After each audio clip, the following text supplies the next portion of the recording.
তেল ছাড়া সংরক্ষণ করতে দিতে হবে না কোনো কিছুই, দীর্ঘদিন এমনিতেই ভালো থাকবে কাঁচা আমের এই বার্মিজ আচার। দেখতে যতটা সুন্দর, খেতেও মাশাআল্লাহ অনেক মজার। চলুন কিভাবে বানিয়ে নিয়েছি। প্রথমেই কিছু কাঁচা আম নিয়ে নেবেন, কাঁচা আমগুলো ছিলার আগে ধুয়ে নেবেন। এরপরে কিন্তু আর আমরা কাঁচা পানি লাগাবো না গায়ে। ভালো করে পরিষ্কার করে ছিলে ঠিক এইভাবে পাতলা পাতলা করে চাক চাক করে কেটে নেব। ভেতরের সাদা অংশটা ফেলে দিয়ে ঠিক এইভাবে পরিষ্কার করে নিয়েছি। এখন আমরা চলে যাব দ্বিতীয় স্টেপে। দ্বিতীয় স্টেপে এখানে গরম পানির মধ্যে দিয়ে দিয়েছি আমগুলো, জাস্ট 10 সেকেন্ড।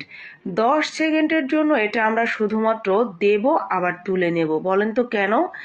আমগুলো যাতে গরম হয়ে যায় তার জন্য। আমগুলো গরম হলে আমরা উপর থেকে চিনি দিয়ে ঠিক এইভাবে রেখে দিব 10 থেকে 15 মিনিটের জন্য। এতে করে গরম আম চিনি শিরাটা গলে যাবে এবং কিছুটা চিনি শিরা টেনে নেবে এই আমগুলো, যার কারণে চুলায় দিলে আমগুলো গলে যাবে না। এরপরে চুলায় দিয়ে একটা এলাচ দিয়ে জাস্ট ঘন হয়ে আসা পর্যন্ত চিনি শিরাটা রান্না করে নিলেই রেডি কাঁচা আমের বার্মিজ আচার।